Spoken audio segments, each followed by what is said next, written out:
नमस्ते दोस्तों। तो आज मैं लेकर आई हूँ भारत की राजधानियों की ऐसी कहानी जिससे चुटकियों में याद हो जाएगी आपको हर एक राजधानी। तो दिमाग में राजधानियों को छापने के लिए देखनी होगी आपको ये कहानी। तो चलिए शुरू करते हैं। अरुण की शादी की बात चल रही थी।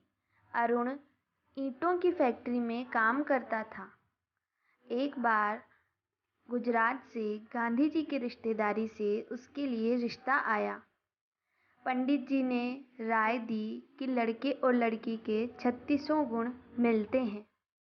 सब बहुत खुश थे।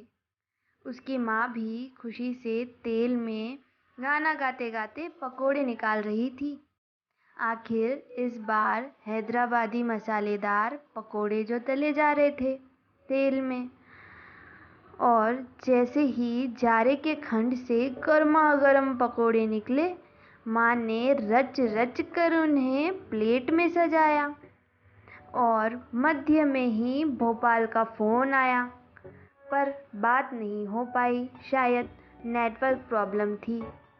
तो माँ ने पश्चिम में कुछ दूरी पर जाकर जो एक बंगला था वहाँ पर जाकर कॉल लगाया, पर कट गया। अब पश्चिम के बंगले तक जाने पर भी कॉल कट रहा था। नेटवर्क ही लगता है इतना बुरा था। तभी माँ को वहाँ एक गौ माता दिखी जो कि प्यासी थी। गौ माता को जी भर कर माँ ने पानी पिलाया। उन्होंने पानी पिया। वहीं दूसरी ओर माँ ने देखा कि कॉलोनी की महिलाएं बैंगल्स खरीदती हुई नजर आ रही है। तो माँ भी वहाँ पहुँची, बैंगल्स पसंद करी, पर दुकानदार नाटक करने लगा। वह बैंगल्स ना देने का नाटक करने लगा।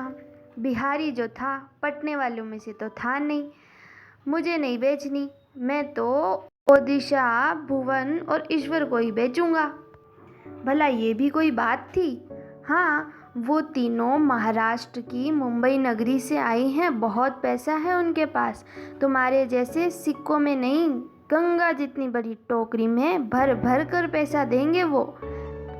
अभी उसने बात खत्म ही की थी कि तभी एक नाग वहाँ अचानक लैंड हुआ और चारों तरफ कोहराम छा गया, हो हल्ला मच गया।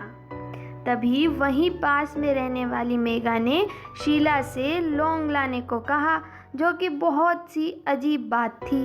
वह लौंग लेकर आई और हिमाचल की शिमला मिर्च के साथ मिलाकर चटनी बनाई और सांप को चटनी सूंघा के भगा दिया।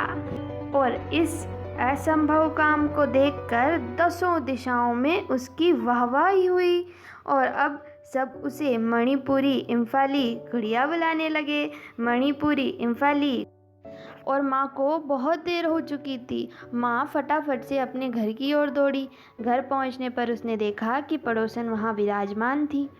अब पड़ोसन कहने लगी, उत्तर प्रदेश की लाओगे तो लाखों रुपए पाओगे, उत्तराखंड की लाओगे तो शरीर से सुंदर पाओगे, देह ऐसा जैसा दूर दूर तक नहीं मिलेगा, और राजस्थान की तो अपने जय की पत्नी है ही। अब इन तीनों का तो पूरा हुआ ही अगर, तो आगे सुनो। जो तमिल की लड़कियां होती है वह बड़े चैन से जीने देती है, और पंजाब की तो माँ चंडी का रूप लेकर घर में घूमेगी। बाकी मैं किसी पे कोई और जोर नहीं डालती। मैं जोर में डालने जैसा काम ही नहीं करती हूँ। ये तो बस मेरी आई के दिमाग का जोल था जो आकर मैंने तुम्हें बताया। अब तुम जानो और तुम्हारा काम जाने।